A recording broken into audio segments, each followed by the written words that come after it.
Okay. Hello, how are you?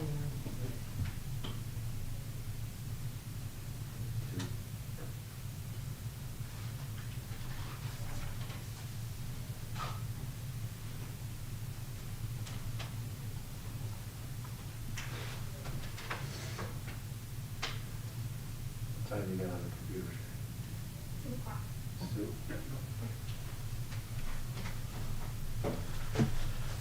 Oh, good afternoon.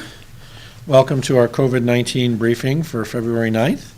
Glad to be here. We'll be joined soon by Dr. Gail Burstein and, of course, Karen Gambino from Deaf Access Services here to provide the American Sign Language. We have a lot to go through, and I know there's a lot going on today, so let's get to it.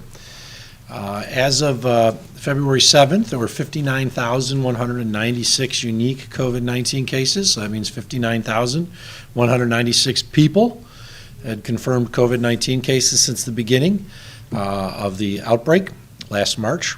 Our 7-day positivity rate continues to go down at 4.9% as of the 7th. Our hospitalizations are dropping as well.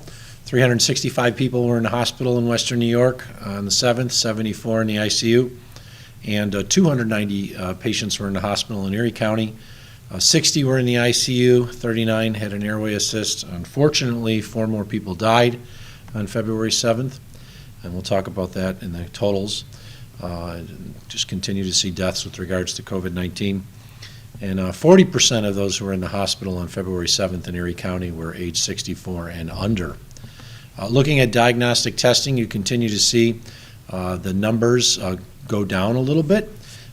Last week, the week of February 6th, actually had the lowest number of confirmed cases we've had in quite some time. We also had one of the lowest number of tests performed. So it's a positive that we saw the reduction in overall cases as well as a slight reduction in the positivity rate.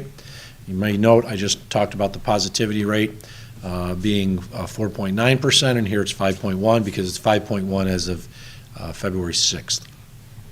So that's that weekly number. But we're still happy to see the number go down. When you look at the new COVID cases by zip code, the top zip code of overall cases was West Seneca, followed by Hamburg, and then the 14221 zip code. But we broke it down here based on positivity rate. So you can see the positivity rate of zip codes, and actually the highest was over 10% in West Falls, as well as in Irving. These were not huge caseloads because these are smaller areas to begin with. But there is still cases out there that are in the higher percentages for particular areas. And you'll notice it's rural areas, it's suburban areas, and it's in the city of Buffalo with Black Rock Riverside showing a 9.1% positivity rate for the tests that were done last week. The new daily cases per 100,000 are lower in general. Some of these were easily over 100. Now we only have one, and that's Lawton's, which is one of the smallest zip codes overall. And I know some of those are cases related to a family. But what you see here is we have seen a drop in overall positivity rate. We have seen a drop in overall cases per 100,000. We want to keep that going. So these were the worst zip codes based on positivity rate, and there are some areas where there's still continued spread, and we want to see that go down. West Seneca did have a jump up. I know its positivity rate had been a little lower than that, as well as Hamburg. So we want to continue to see that go down. Hospitalizations, we talked about this. You can see on the chart here the drop in the last 2 weeks. We're seeing a drop which is commensurate not just with overall hospitalizations but with the ICU beds. 66% of Erie County Hospital beds were occupied on February 7th. That's not bad. That means 34% of the beds were available. For those that had COVID hospitalizations, it was 21% were in the ICU. So 1 out of 5 individuals who had a COVID hospitalization was in an ICU. And 40% of the COVID hospitalizations were under the age of 65, so you just don't have to be old to be sick and have to go to the hospital. We have continued to see that, and you'll look at the bottom bar on this chart. That's the yellowish bar. That is deaths, and we have had quite a few deaths in the last month, and it's notable here. For February alone, so far we can confirm 20 deaths, with the average age of the people who have deceased 77. In the month of January, there were 200 and I think that's 62 deaths. I was going to say 252. It's a good thing I looked. With the average age being 81. We saw, of course, the worst number of deaths in any month in December. So we want to continue to see the hospitalization numbers go down. We want to continue to see the case numbers go down because if you see case numbers goes down, inevitably it means you're going to have less people hospitalized, less people dying. And I now noticed at the bottom of this page that the 262 is in big letter numbers. I didn't see that. I was trying to read it from the chart. Erie County Responds, our Back to Business program. We still have a number of programs in place to assist local businesses. And one of the things that kind of boggles my mind is we still don't have everyone taking advantage of these programs. There's a lot of businesses out there complaining about how they need help. Well, help is out there. And for example, if you own a business with 5 or less employees, you can qualify for the Erie County Micro Enterprise Loan and Grant Program, which 60% of it is a very low interest loan and 40% a grant. You can qualify up to $35,000. So if you just have a couple employees, you can still qualify for a grant of at least $5,000 or a loan combo grant from Erie County. Call our Micro Enterprise Business Loan Office at 858-4613 or 858-6525 for more information on these programs. We've provided over $140,000 in these microloan grant programs so far, and we want people to take advantage of it because we got more money to give out. And then, of course, there is the ECIDA COVID Impact Loan Program for businesses who've certainly been impacted by the COVID-19 pandemic. You must have 50 or less employees, but you can get a loan from $25,000 to $250,000 with an interest rate of 1%. You're not going to find a loan with a better interest rate anywhere else. If you need assistance, it can be used for working capital. It can be used to address issues of PPE and your costs associated with COVID. You can call 856-6525, extension 219 to receive more information on the COVID Impact Loan Program from the Erie County Industrial Development Agency. And then finally, the Erie County Industrial Development Agency has a small business personal protective equipment, PPE cost reimbursement grant program. So this isn't a loan, this is a grant. And you can have up to 50 employees and qualify for a grant to reimburse your costs associated with a PPE purchase. Call 856-6525, extension 126 for more information on this PPE grant program. Now I want to talk about sports and recreation. It's a hot topic. You'll see up there atop some single guy playing hockey by himself. That's probably one of the only ways to guarantee you're not going to catch COVID on the ice is taking shots on goal by yourself. Because moderate and high-risk sports have seen cases lately. And if you are in a moderate and high-risk sport, you must pause for 10 days if you have a positive case of coaches or players. So we're not just talking about you have to have multiple cases. If you have one case, you must pause. Currently, there are 9 youth sports teams that the Erie County Department of Health is aware of that are on pause because most have multiple positive COVID-19 cases, including 4 hockey teams: the Williams-Lease High School hockey team, the Depew High School hockey team, the Orchard Park High School hockey team, and the West Seneca Wings Youth Hockey Association 16U team. Bowling, didn't think so, but you could transmit it in here in bowling. There are multiple cases associated with bowling teams from Hamburg, Lancaster, and Grand Island High School. Soccer, we know soccer was a potential risk. The Western New York Flash 2007 team is on pause right now. Basketball, the Orchard Park High School team is on pause right now. Why? Because there's at least one case, and in most of these multiple cases of COVID-19 associated with these teams. Now we know about the Buffalo Sabres. They've returned to ice for practice after a pause due to multiple COVID-19 cases. I saw the roster of the Sabres. I didn't recognize the team because they had lots of guys from the taxi squad on because there are still quite a number of Sabres players in COVID-19 protocol and will be for foreseeable future due to their placement into the NHL protocol. But we can guarantee and confirm, we won't say exactly how many, and we will not identify who, there are multiple COVID-19 cases associated with the Buffalo Sabres. It's not just the coach, Ralph Kruger. There are multiple cases. And we're seeing what's happened with the New Jersey Devils. We've seen the reports that 2 of the officials that worked the Sabres-Devils games are now in COVID-19 protocol. I know the NHL is doing what I said they should do, which is do genetic sequencing, genetic analysis to determine if there was cross-ice, on-ice transmission. I think when they finish that sequencing, they're going to find out there was.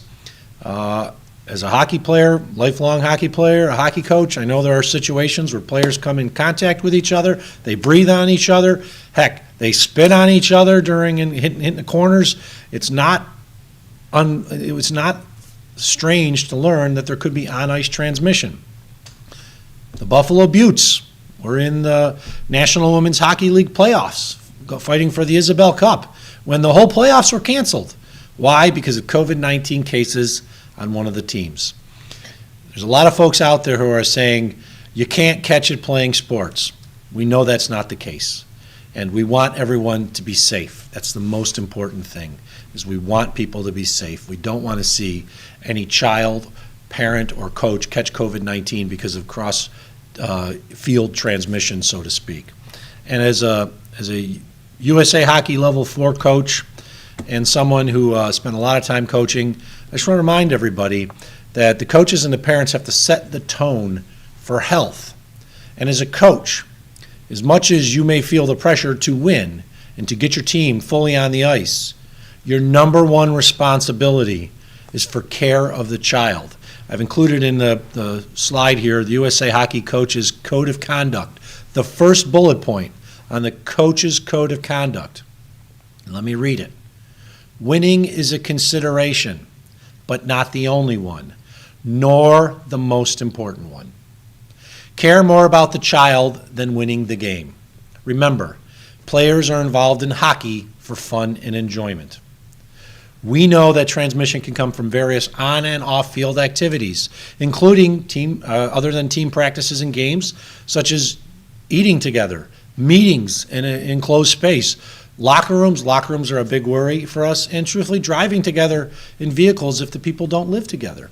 So I want to remind everybody that it's good that the children and others are able to get back and play these games, but we also have a responsibility to ensure the safety of them.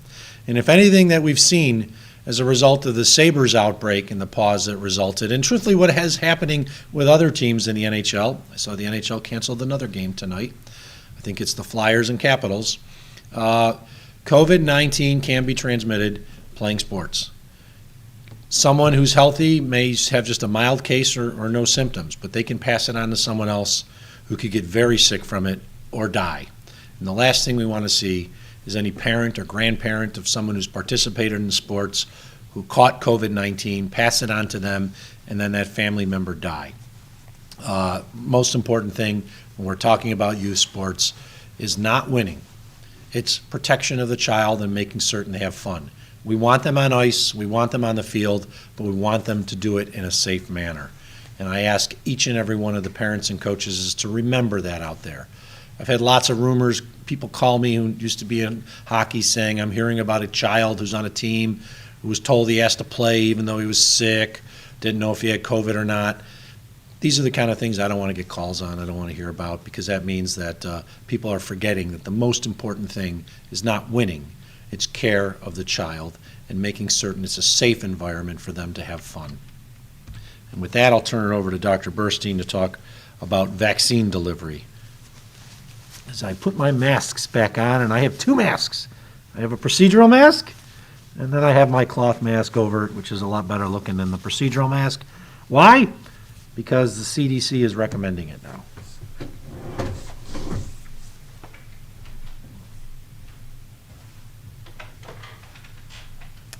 So good afternoon. So I'm going to talk about some good news on vaccines and our public health laboratory capacity. So just first of all, for the vaccines, we are shooting away as many arms as we have vaccines. So through February 8th, yesterday, we have administered 20,196 first doses of COVID vaccine and 7,673 second doses of vaccine. Through February 4th, more than 9% of Erie County residents, so specifically 84,658 Erie County residents have received their first dose of vaccine, and more than 3%, and exactly that's 28,952 Erie County residents, had received their second dose. So we get these totals every Friday, and we will put them out this coming Friday. So we're still working through rescheduling our canceled appointments from January. This week, we were notified by the New York State Department of Health that we are going to receive 1,675 doses for first dose for the 1B pods that we're going to be able to vaccinate, and then 300 doses for the OPWDD pods that we'll be able to vaccinate in that population. We're trying to get through rescheduling appointments that we had to cancel on January 20th, 23rd, and 25th. And we are going to get through those as supplies last. We're hoping that the appointments will be pretty much at the same time as the original appointments and the same location. It'll just be a different day. So if you receive an email to reschedule and you're unable to attend, please let us know so we can move on and offer that spot to somebody else. So now moving on to laboratory diagnostic testing. So as we announced earlier, the Erie County Public Health Lab has a new piece of automated diagnostic testing equipment for COVID-19. And so we are able to greatly expand the number of PCR tests that we're doing every week. So because of that, we are expanding the eligibility requirements. So basically to anybody in Erie County who feels that they need a COVID-19 test. So we're specifically encouraging everybody that has COVID-19 symptoms or everybody who's in a close contact to get tested. The best time to get tested if you're a close contact is 5 to 7 days after your last exposure. And this includes people that have received either 1 dose or 2 doses of vaccines. I know anecdotally, people who after receiving just 1 dose did become infected with COVID-19. So again, you still want to make sure that you check out if you have any type of symptoms. Also, there are other reasons why Erie County residents may want to get tested. They might want to know their status. They might be planning a trip and traveling outside of the contiguous states. They might need a test to return to work or return to school. They might want a test so they can go visit a loved one at a nursing home or another long-term care facility. They might need a test for surgery, or if they had a high-risk exposure based on the nature of their job. So for whatever reason, you can call 858-2929 to schedule a test. So we have, we're also, because we have this more expanded equipment at our public health lab, we are able to do get our turnaround times for our PCR testing between 1 and 3 business days. And of course, our rapid testing, we're still doing those. You get the same result with about 15 minutes after we collect the specimen. So again, it's a pretty rapid turnaround time for both types of testing. So I'm going to turn it over to the county executive for questions.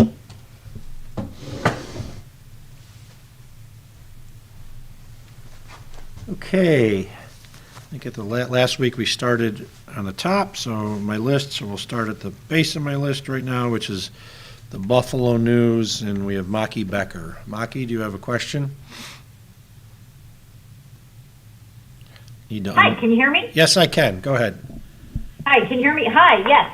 I wanted to ask about extra doses. We're hearing a lot of places end up with extra doses at the end of the day, either because the actual vials have them or people don't want them. And there's a lot of confusion and rumors and people trying to get them. Can you address that situation, please? Well, there often will be a few extra doses, especially once you open up a vial, you have to use the remainder of that vial. We have a standby list for both our first and second dose clinics. So if an individual is, let's say we were expecting 800 people to show, and we had 780 show, We opened up enough doses for 700, and we opened vials for 786. That means we've got to use those 6 doses by the end of the night that are extra. So we have a standby list of individuals who are at the ready to basically drive to the location to get the vaccination. And that's at both our first and second dose clinics. So I think that's what you're probably hearing. We have heard stories elsewhere about how they had all these extra doses and they couldn't get rid of them. Well, that's not what's happened here because of our standby list. We put a standby list right at the beginning. At the first clinic we had a standby list noting that this was probably going to be an issue, and we have not run into the problems that they've seen elsewhere. And since we did that with the standby list, actually New York State mandates that all providers must have a standby list now. So we are not seeing wasted doses here like you may have heard of stories elsewhere. I don't know if, Doctor, did you want to add it? For those extra doses, like is there like some sort of, are there rules, or is it still 1A, 1B, and that's it? Oh, it's all still 1A, 1B. We have been told and given authorization by New York State that if we have extra doses in our second dose clinic and we can't get someone to take the dose who's for a second dose, we can actually use those as a first dose. And then we will identify the number that we'll need for the second dose afterwards. But there is, I know it's a concern elsewhere, and it may be an issue with some of the other providers locally. I've not heard of it to the same extent that I saw stories elsewhere. But we are ensuring that every time we have a clinic, if we have extra doses per se, that those doses are not tossed, but they actually go into arms of individuals. If it's a first dose clinic, they're always going to go into the arm of a first dose recipient. If it's a second dose clinic, the intention is to get it into the arm of someone for their second dose. But if we could not identify enough people to do that, we are now authorized to actually put it into the arm of somebody for their first dose. And the doctor has given me the nod that, yes, everything I said is accurate. See, I pay attention during our meetings. Next question goes to WBEN, Mike Baggerman. Hey, Mark, I just kind of a follow-up to Maki's question there. The governor today said that you must hold the vaccine for people looking for the second dose for 42 days. After day 42, you can use that dose for someone else. So I'm just kind of curious how the county is handling it, knowing that, yes, you have the standby list, but you also have to keep it on hold for them. Well, we are getting stories of individuals who are not taking the second dose, who got the first dose but are not taking the second dose. So we are required to ensure that we have enough second dose available for individuals. If, say, let's assume they were supposed to get their second dose today and they were signed up for a second dose clinic, but they didn't show. If they come back 3 days from now and say, I missed my clinic because I had an issue, family had to go to the hospital, or I was sick and at home, we can still give them the second dose. We have the capability of doing that. If someone elects not to do the second dose, then there's going to be a free dose. But you really don't know that unless the person contacts you before you have the clinic, after their appointment's scheduled, and says, I'm not showing, give the dose to someone else. I know we have had a few no-shows with regards to second doses, and we've heard stories of those individuals saying, I don't want the second dose now. You can't force them to take the second dose. But then that frees up that second dose for usage for someone else. WBFO, are you there? Yes, Mark. You talked about the hockey thing, but are these hockey coaches or hockey parents especially simply not going to believe what's happening to the Sabres with a full-time medical staff and all of that? Do they think that the biological rules are different for their kids or their players? I would hope not, Michael. I would hope that the parents would, of course, put their children's health and safety as a priority number one. And the same thing with coaches. That's why I included the part of the USA Hockey Coaches Code of Conduct, and the number one bullet is winning is not the top priority. Care of the child is. And I would hope that most understand that. I know that from being a coach, there's pressure to win, but your number one responsibility is towards the children and ensuring their future. And if there's one thing I was always proud of as a coach is I thought I always let parents know right away, whether we have a good team or maybe not a great team. We're going to play our hard as we can. We're going to work as hard to develop the skills of the children. We may come out on top and win tournaments and finish first in the league. We might not.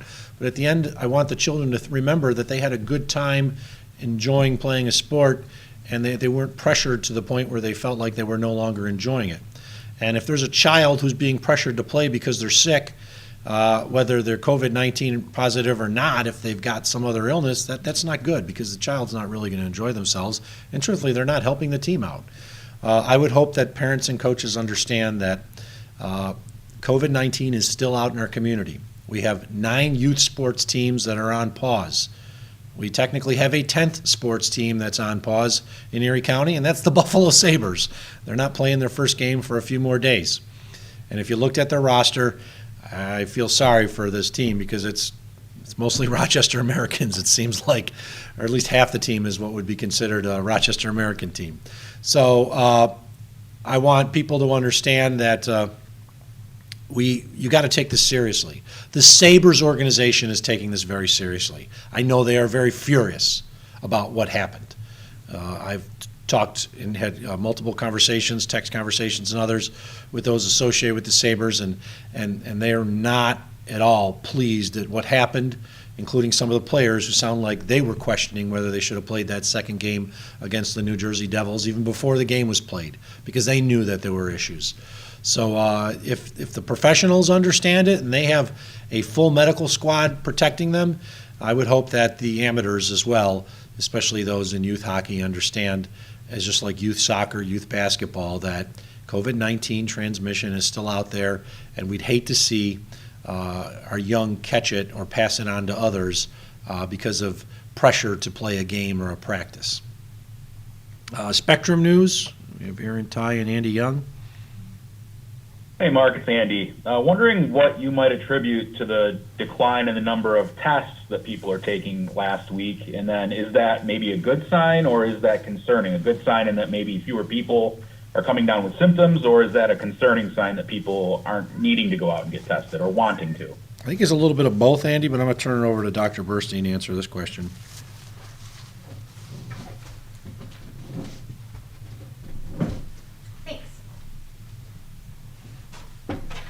Hi, Andy. Well, it's difficult to say.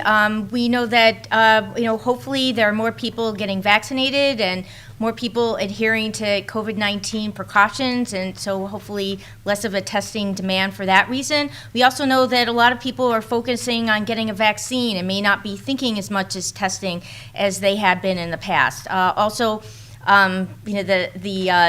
bills aren't playing anymore, and so maybe people aren't congregating as much as they have been. So it's really difficult to say. When I've spoken to the contact tracers today, or the nurses that actually call people that are who are telling that they're positive, there's no one major theme that anybody says that they said, oh, I know this is where they got infected.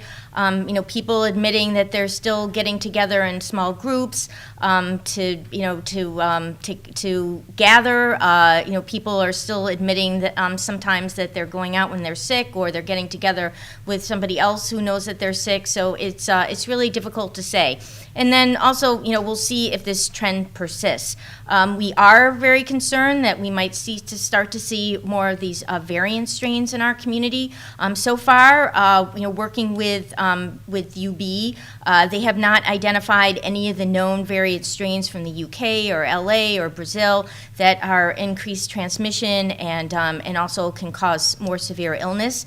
But that's just a matter of time. So, time will tell. This might be kind of a one-off thing where we're seeing lower number of tests, and we'll start to see what happens next week. But we hope that people are still concerned about knowing their status, and when they get symptoms, they get a test appropriately, and when they're a close contact, they get a test appropriately. So thanks.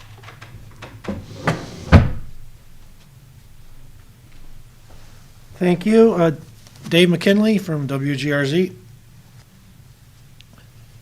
Abe. David, how are you? Oh, Mark, love your show. Thanks for taking my call. Yesterday, You a first-time caller? No, No, not a first time, long time, since I've been in before. Yesterday, the governor was talking about this rollout for comorbidities, and something he said here. People with comorbidities can start making appointments on state site February 15th for 14th for the 15th on when we start. Then he said this: the local health department sites, there the appointments can start on the 15th, and we'll leave it to local health departments about when they start scheduling. Local health departments will want to coordinate with hospitals, local doctor networks to see how they do that. Okay, so are you, Dr. Burstein, is the county involved in this comorbidity round at all? Or because I thought you guys were just, the 1Bs, the emergency responders and the like for your clinics. Are you involved in this comorbidity stuff? And if you are, should people book through you or what? Yes, we will be. We were, myself and Dr. Burstein were on a statewide call yesterday with Larry Schwartz, Dr. Zucker from New York State, and others, in which they talked about the comorbidity program. Counties are going to get a designated number of vaccine doses for those who qualify for the comorbidity category, so to speak. We don't know how much that is yet. We're probably not going to find out, we were told, for the next week until earliest on Friday. It is our plan to partner with local health care practices, hospitals, and the like to put these vaccines into the arms of the most at-risk individuals. Let me give you an example. At ECMC, they have the renal care facility for those who require dialysis.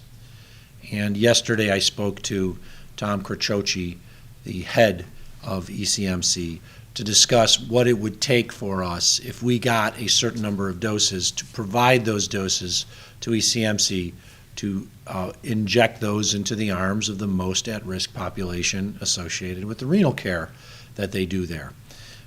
We do not feel we are in a position yet to open up a mass link for everyone to just sign up. The state did suggest that we work with primary care practices, hospitals, federally qualified health centers, other types of organizations that specialize in a particular area, because there's other dialysis centers in Erie County just beyond ECMC. So what we first need to do is find out how many doses we're getting. And then we will work with a number of the local healthcare agencies to identify the individuals who are most at risk and provide the doses to those agencies so that they could vaccinate their patients. I'm not in a position, nor is Dr. Burstein, even though she's a doctor, to make a determination of this person should get it over that person. And I think it's important that we work with the local healthcare providers when we have these doses come in to ensure they actually go into the arms of those that are most at risk. If you read the guidelines, there's a lot of people who will qualify as a result of this expanded category. Anybody with hypertension qualifies. So if you've got high blood pressure, you qualify. Now, should we be putting it in the arm of a 30-year-old who otherwise has no underlying conditions except for high blood pressure? Or is it best to put it in the arm of someone who has multiple comorbidities, so to speak, and maybe a senior? So I think it's best, after talking over with others, that we work with our local healthcare community to ensure that these specified doses that are only can go into the arms of individuals who have these comorbidities, that the healthcare practitioners are the ones who make the determination, looking at their patients, and then ensuring that those are done. We're putting the process together right now. It's going to take a little bit of time. Remember, we just learned about the comorbidity issue at the end of last week, and the governor talked a little bit more about it today. So I think it's important to understand that the first state in which you could make if you qualify in this comorbidity category for a vaccination is February 15th. You can do that through the state link if you're lucky enough to get an appointment. The county is still catching up with the appointments that we canceled in January. It's still going to take us at least another week in addition to what we're doing this week to catch up to all those appointments, and it could theoretically even take us more. So we're not in a position where we're going to open up a mass link to everyone in the 1B category, including those who have comorbidities, but we do understand that we're going to receive a certain number of vaccines on a weekly basis from New York State. And once we know that number, we're going to work with a lot of local providers to identify need and ensure that those vaccines get in the arms of the people who need them, and they get in the arms rapidly. We're not going to give it to a provider so that they put it out there 3 weeks from now. We want to ensure that they go into the arms of individuals in the upcoming week.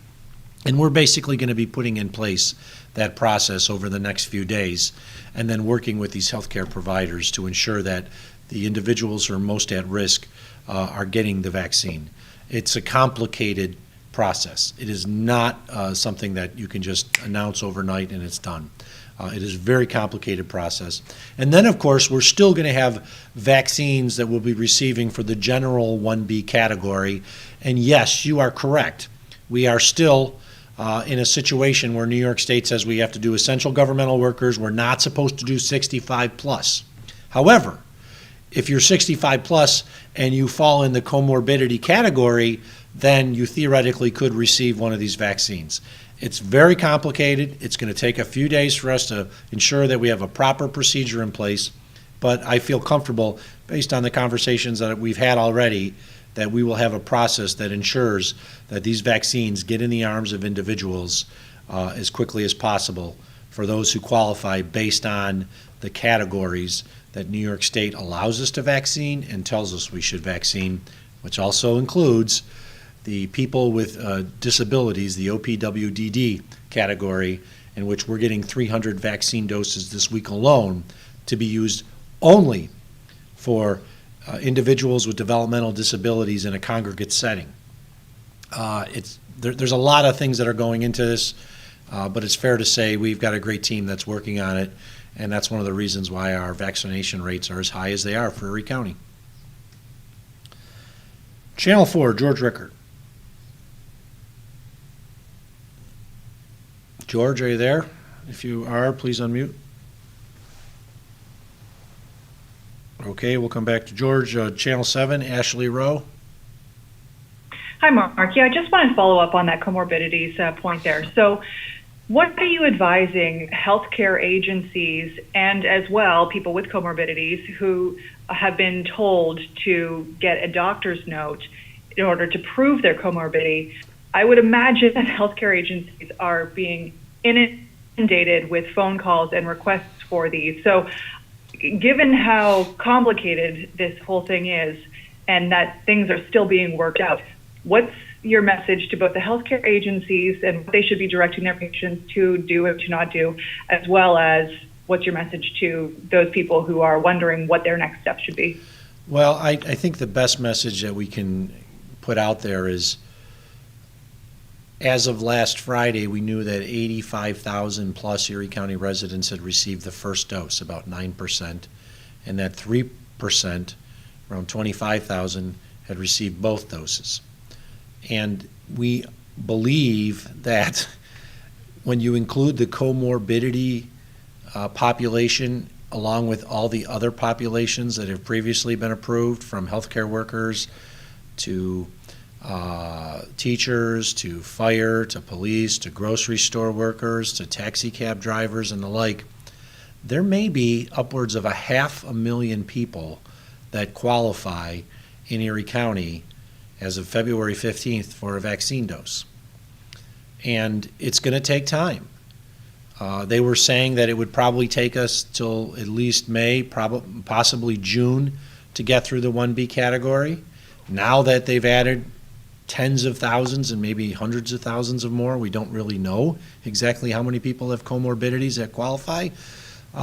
It probably will take longer, until June and maybe July, for us to be able to get through the 1B category. So what I would suggest to folks is, first off, you should talk to your doctor, because there are people who are much more highly at risk. For example, cancer patients. Cancer patients now qualify under the comorbidity. And as much as we've been thinking about the doses that went to Roswell Park, the doses that went to Roswell Park went for their staff. Now their patients qualify. So if you are, if you have a concern and you want to get the vaccine, you need to understand that there's hundreds of thousands of other people who qualify now and will qualify as a result of the comorbidity category, and it's just going to take time. We've done, as a community, not Erie County, as a community, we've done 85,000 first doses as of last Friday in what was basically a 2-month period. And we know we've got 300 to 400,000 more first doses that we have to do because of the expansion of the 1B category. So it's going to take time. And I know people want to get it as soon as they can. And the answer is, I wish we could. If we had more doses, we'd be able to do more. We're getting more doses starting next week, and that's a good thing. So if we get more doses next week, we're going to be able to do more people. But when you're talking as a county and we're getting less than 2,000 doses a day as a county Department of Health, and in the most recent numbers I saw showed that for all of Erie County, when you include hospitals, pharmacies, federally qualified health centers, and the like, there were roughly 8,000 doses that were being done in Erie County, first doses in a week. It's going to take time. I'm actually a little surprised that New York State keeps on adding more and more categories into the 1B because they know they don't have the doses to meet it. One of the talks I had with my fellow colleagues and county executives are they know we're not going to be able to meet the demand. The governor noted it. I was a little surprised that they included the categories, but we deal with the cards. We play with the cards we're dealt with, and these are the cards that we've been dealt with. And these aren't always great cards when you're trying to vaccinate as many people as you want, but you play with them and you hope you win out in the long run. What I'd like is there to be more doses available, so there's more cards available, so to speak, for us to get better hand. I wish we could say that everybody who wanted a dose next week will be able to get it or get it in the next month, but that's just not the case. Because by the time we get through the first and second doses for everybody in the 1B category, we're looking at summer. And unless all of a sudden hundreds of thousands of doses are dropped in our lap in the next month or two, it's still going to be a long slog, which is not good because COVID-19 is still in our community. I think we have John Campbell on. John, are you there? Sure am. Thanks for the time. My question for you, how open has the state been with counties about which pharmacies and other locations that have received vaccine doses? Has the state provided a list? Did you have to ask for that list? Do you have that list? We've been getting it. We've asked for it. We've been provided a list of the locations that would be receiving vaccines for the upcoming week. I think we're into week 9 now. And so as a result, based on a request that I made, we've been provided the locations. We're not necessarily releasing them generally to the public because we don't want people just to swarm on some of these locations where maybe they're getting 100 doses for the week. But we are aware of it, and that's why I could say that I don't have the exact number off the top of my head, but I know for this week, Erie County as a county location, not a county government, was going to receive a little over 8,000 doses in total, which includes the Erie County Department of Health's allocation, the pharmacy allocations, the federally qualified health center allocation, and hospital allocations. I don't know what other counties are doing, but I can tell you what we're doing, and we are getting that information from New York State. Just like for the last 2 weeks, we've received the number of individuals who've received first and second doses outside of the long-term care program, which we also get those results too. So we know exactly by day how many nursing home residents or adult care facility residents have received a first and or second dose. What would you say to those who say that that list should be public? How else are people supposed to know where to look for a vaccine? What would you say to those people? Well, I think part of the problem is, John, is we're not talking about a pharmacy getting 10,000 doses. We're talking about a pharmacy getting 100 doses. And I know that most pharmacies are going through those doses very quickly with their own patients. So if it was immediately announced and released, I guarantee you'd have a mad rush on all of these pharmacies, just like you would potentially with other locations. It's not a perfect system, I will guarantee that, but everything I'm seeing is those doses are going into the arms of residents, and that's a good thing. Are people happy with the system? Of course they're not happy with the system. We're looking at doing our own scheduling system that allows us to plug in the data into the state CDMS system. And truthfully, later this afternoon, Dr. Burstein is on a virtual call with representatives of Microsoft to see if we can develop a new scheduling system that works and allows us to plug in the information in the state system. If we have scheduling systems, but they don't work exactly with the state system, so they're kind of useless because then we have to duplicate the information. I know people wish that the scheduling system would be better, and we're trying to work on it so we create a better system here in Erie County. There's no perfect answer, John, other than to say we in Erie County are aware of who's receiving them. That, and what I've been told, is those doses are going like wildfire. So it would be kind of unfair to announce that a small pharmacy is getting 100 doses and then have that pharmacy basically spend the rest of the next 5 days dealing with people coming in and phone calling to get doses that they may have already distributed when you're talking about 100 doses for a pharmacy.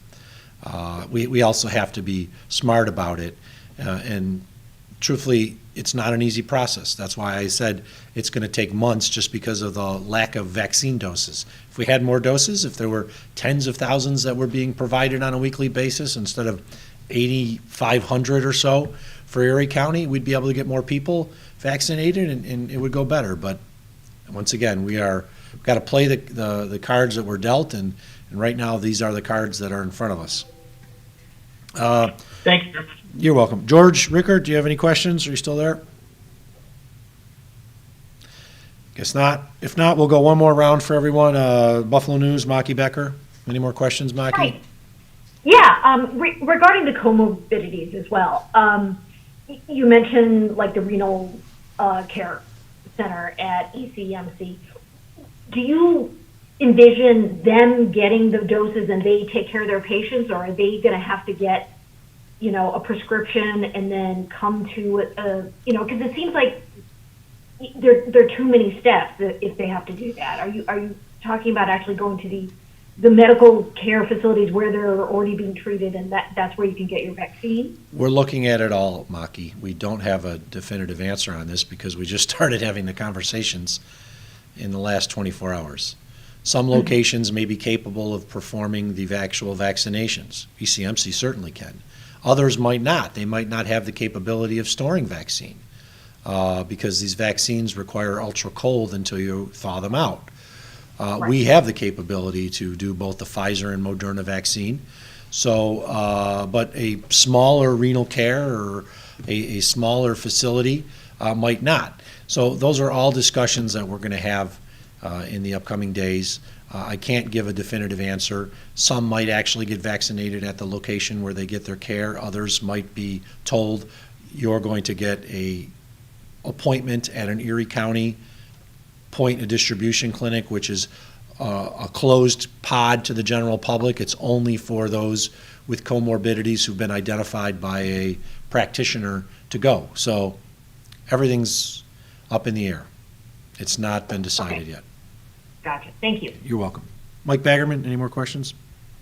Yes, this is regarding restaurants here in Erie County. As we learned last week, the 10 o'clock curfew no longer applies to nearly 100 of them. I'm just curious about the decision-making process for enforcement with Erie County, because when a judge allowed those same restaurants to have indoor dining in the orange zone, Erie County said they would no longer enforce the orange zone restrictions on the other restaurants. I'm just curious, why hasn't the health department decided that they would no longer enforce the curfew at these restaurants, knowing that there's about 100 that can operate past 10? Well, part of the problem is associated with the state liquor authority.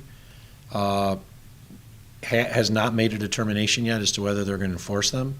And it would be silly for us to say that we are not going to enforce it and then have state liquor authority agents go out and enforce the rules at all of those restaurants. When we were talking about indoor dining, we were talking up to 10 o'clock. Our health inspectors go at all hours of the day, but they're primarily during the day and the early evening hours. What happens after 10 o'clock? There's a few restaurants that are open, but most are actually closed. And most of them in that time are generally in a bar setting. And what we've been told is New York State still plans on enforcing the state liquor rules, at least as of now, for any other location that's opened after 10 o'clock. It was only a temporary order. It was not a permanent injunction. So there's a slight difference, because the last thing I want to do is to tell a restaurant, go ahead, we're not going to enforce it. They're up open, they've got dinner at midnight, and then a state liquor authority agent walks in and shuts them down. We don't have the power to stop them, the state liquor authority, from doing that. And I think it's would be disingenuous to go out there and say, go out, serve, have fun till 4 o'clock in the morning, and then have those restaurants get shut down by the SLA, which is what I believe the SLA is still doing. We have not gotten further warning as to whether or not the SLA would not enforce the 10 o'clock rule with the other establishments. I'm hoping to have an answer to that by the end of the week. We've requested it from New York State. I've requested it from New York State. It's my understanding it's something that they're working on. But I want to put out there, if you're one of the other restaurants or bars that did not, this law does not, or the rule did not apply, the case did not apply, you are opening past 10 o'clock at your own risk. The state liquor authority still can enforce the rule against you. And they could shut you down and you could lose your liquor license. And I'd hate to see any business do that. So I would just note for the record that the state liquor authority is different than the health department. We usually work with folks. But if you violate the law, the SLA, they can pull your liquor license.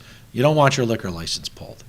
So I would just recommend to those businesses that are considering opening and keeping their business open after 10 o'clock, they do so at their own risk. The state liquor authority inspectors and agents are still going out. And if they enforce the rule that you are now open after 10 o'clock and you weren't part of that case history, they could theoretically shut you down. And I would hate to see a business lose its liquor license because they thought it was okay when we have not said, yes, it's okay for everyone to do so. WBFO, Mike Desmond? Yeah, in the figures, 14221 didn't win the Derby this week. Is there any indication that's a result of the nursing homes in 14221 getting the staff vaccinations, as many as wanted them, and getting the patient vaccinations, as many as wanted them, starting to draw down the potential illness pool? Well, there's a lot of nursing homes across all of the county, not just in the 14221 zip code, though that zip code does have a few nursing homes. What we have seen, and this is really good news, is we have seen a reduction in the number of deaths of individuals at nursing homes. Why? At the same time, we've seen an increase in the number of nursing home residents who've received the vaccine. I don't have the exact numbers here, but we can actually get the exact numbers because we know as of February 7th how many nursing home residents got the first dose and how many got the second dose. And right now, there are more nursing home residents in Erie County that have received both doses of the vaccine than just the first dose. That's a good sign. And what we're seeing is what we hope to see is after the vaccine was put in the arms of these individuals, that cases would drop, because we also get the list of cases, and deaths would drop. We've seen a drop in cases in nursing homes. We have not seen the outbreaks like we had in nursing homes before, and we're starting to see a reduction in deaths of nursing home residents. That's a really good sign. And I think it's fair to say that because they've now vaccinated all of the residents, at least one who wanted it, some declined, and a majority of the residents have received both doses, that they're protected. And if the more people that are protected, the less hospitalizations and deaths are going to be. And if that's the case, we should start seeing that overall drop in all deaths when you start vaccinating this most at-risk population. So it's a good point, Michael. I don't know if it's specifically for the 14221, the direct relation, but we do know that there are less cases in nursing homes than there was in the past, and there are certainly less deaths coming from nursing homes than there was in the past. And if it's attributable to the vaccine, hallelujah. It means the vaccine's working. Spectrum News, any more questions? If not, Dave McKinley, Channel 2, any more questions? First-time caller. Yes, first time, long time. Regarding weddings, as you know, the governor said that they could go forward starting March 15th under conditions. Capacity limitations, guests would have to be tested first. There'd have to be contact tracing information available to local health departments. More or less, you'd kind of have to work through your local health department in order to stage a wedding. And I'm wondering to Dr. Burstein or yourself, have there been any happy couples, many of them who've contacted the health department saying, yes, we'd like to go through with a wedding on such and such a date. What do we need to do? And perhaps more importantly, were you invited to any of them? I can answer the last portion, which I have not been invited to any weddings recently, but I don't know the answers to the first portion. The doctor is saying they have not received any specific guidance from New York State. Oh, So I'm not certain who's reached out to us. I don't know if the doctor's shaking her head like, Yeah, we are getting those calls. we're getting calls, but we haven't gotten the guidance yet from New York State as to how it's supposed to proceed. And think about it this way, David. We're just getting information from New York State 2 days ago in regards to some of the stuff that's going into effect in less than a week. So I'm sure we'll be getting more guidance, and once we have that, we'll provide it. We do have the capability now of doing more tests. So we did talk about how testing is open to any Erie County resident. I'm fairly confident that with weddings, you'll have people coming from outside Erie County who want to attend these weddings. Once we get that guidance, we'll publish it and let those couples know. George Ricker, one last time. Are you there, George? Yes, thank you. Yay. Thanks for your patience. First off, just a quick clarification. On the 9% that's already received the first shot, the 9% of the population, just to clarify, is it 9% plus 3%, that 85,000 plus 25,000, or is it 25,000 of the 85? It's 25. When you talk about the difference. It's 25,000 of the 85. 9% of our population, 9% have received at least the first shot. 3% of the population have received both, and to get the second, you have to have had the first, so it's included. Okay. And as for the new eligibility requirements, it sounds like you're close to saying no Erie County resident will be turned away from getting a free test. Is that accurate? I mean, although you list some of the reasons, are those reasons actually required, or is it a case of if you have enough tests and you can schedule an appointment, somebody can get it for virtually any reason if they're concerned? Yes. If you want a COVID-19 test, call us at 858-2929. We have ample supply. Right. We have ample capability. We've seen a decline in the overall people who've been calling for tests, but if you want a test, you can get it. We have rapid tests. We have the PCR tests, which usually take a day for the results to come in. The rapid test, you can get your results in 15 minutes. Call 858-2929 to schedule. We know that there are certain individuals who may want to get a test because of exposure, work environment, and the like. Previously, we were talking that you had to be symptomatic and you had to or either been exposed or in close contact with someone who had a positive. Now, anyone who's an Erie County resident who wants a test can get it done. And the last question, Ashley Rowe, Channel 7. Yeah, Mark, Governor Cuomo announced that 5% more vaccine is coming from the federal government for the next 3 weeks. Does that mean that Erie County Public Health Department will be getting 5% more doses and pharmacies, et cetera? I don't know. I assume that there will be an increase, but we're not talking huge numbers here. We're 5% sounds great, but when you're getting less than 2,000 doses, so we're talking about 100 extra doses. It's not like we're getting 10,000 extra doses. I would note that I don't know how they're going to distribute those doses. Maybe the county will get 5% more. When I say county, I should say our total, every organization that received doses included and combined will get a total of 5% more, but they may give the 5% to one organization and not another organization. So I think we need to remind everybody when we talk about these percentage increases, it's good we're getting increases. We'll take the increases. We can use the increases, but they're not astronomically huge numbers. At pretty much a little less than 2,000 doses at 5%, we're not talking about a big number. We're talking about 100 new doses. So I think we just need to understand that more doses is good. We can get them into the arms of individuals, but it's not going to make a big difference in speeding up the number of individuals who want to get doses.